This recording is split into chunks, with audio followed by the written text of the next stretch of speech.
Welcome back to our Beatrice YouTube channel. Today's class will be learning how to make this beautiful crop top. It's a very simple tutorial and it's beginner friendly. This is something you like to learn. Kindly stay tuned to the end of this tutorial. Thank you. Okay, so for this tutorial I'm working with this satin fabric and it's a very simple blouse to make and it's beginner friendly. So the total length that you're going to need, remember this is an off shoulder, I want it to be length 16 inches total length, okay? But because I want it to puff a bit, I don't want this too tight so that it's not going to be dragging the bust. So I'm going to add 2 inches extra allowance to it. You can add 2 inches or 3 inches depending on how puffy you want it to be. So I'm adding 2 inches to this, so it's going to give me 18 inches, and then I'm going to add extra 2 inches allowance again to add. I'm adding this extra 2 allowance because I'm going to be creating the casing on top, 1 inch for the top and 1 inch for the hem. So that's going to leave me with a total length of 20 inches. So for the off shoulder, I'm going to be going off by 5 inches. So if I deduct this 5 inches that I'm going off with, remember it's not going to be part of my measurement. If I deduct this from the 20 inches total that I need, that's going to leave me with 15 inches. So I'm going to measure 15 inches out here for my length. And for the width, you're going to use the fullest measurement, and in this case the bust is the fullest measurement that we're working with. So now for this, the bust that I'm working with is 38 inches. 38 inches divided by 2 is going to give me 9.5. so the 9.5, depending on how big you want it to be, you can multiply it by 2 or 1.5. So I'm just going to multiply mine by 1.5. So 9.5 by, okay, so I'm just going to multiply mine by 1.5 inches because I don't want it too big. So you can actually do this before dividing your measurements. Remember I said the total bust that I'm working with is 38 inches. So if I multiply that by 1.5 inches, I'm going to have around 57 inches or so.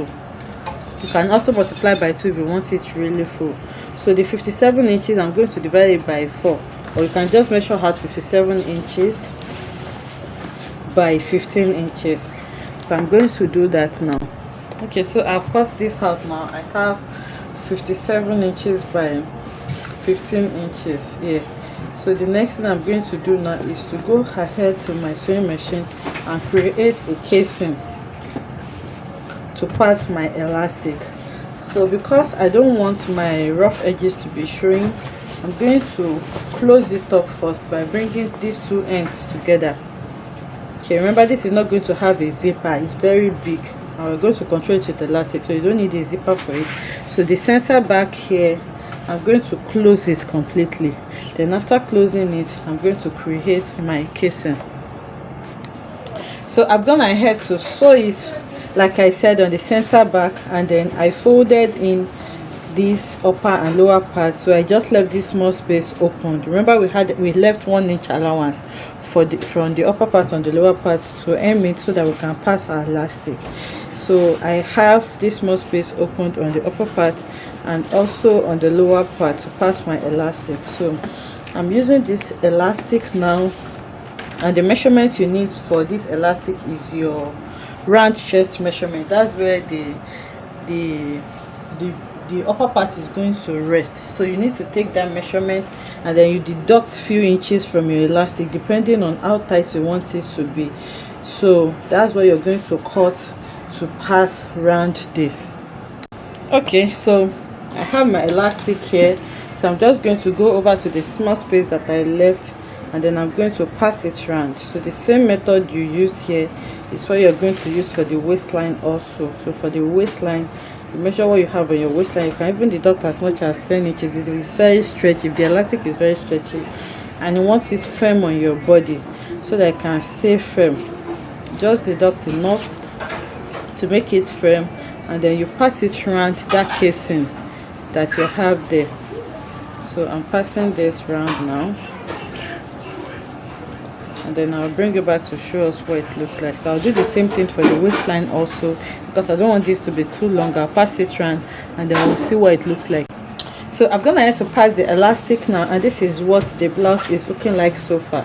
So now we have just one more step to go. So for this now, you can use a bias, you can use a cord like I have here, but for me I'm going to be using this trimming. So this trimming is quite wide, so I'm going to be using this cord. It's quite wide, like I said, so I'll just fold it into two because I need something tiny and I want this to be like a decoration for it. So I'm going to fold it into two and then stitch on it. So the measurement you need for this, remember when we're drafting this, we went up by 5 inches. So 5 inches for front, 5 inches for back is going to be around 10 inches. Or you can just take this to your client and just wear this top for them, and then try to size this by placing it from one hand to the other to know the one that fits and where they want this to be placed exactly.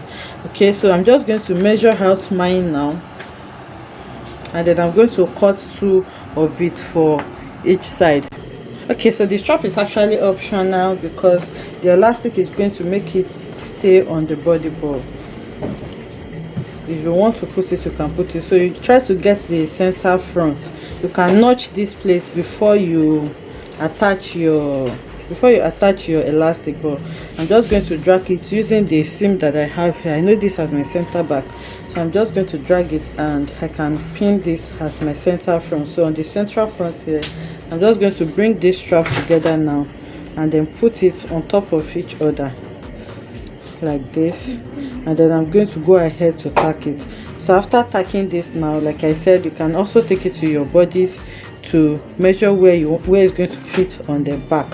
So you're going to fit it to the tack it to the back also here, and then you tack it on the other side also, or you just measure where you want it to be on your body. So I'll go ahead and tag this now and then take it to the mannequin so that I can see what it looks like. Okay, so the strap is fixed now. I can see what the blouse is looking like. I can see how beautiful this is looking and how very simple it is to make this.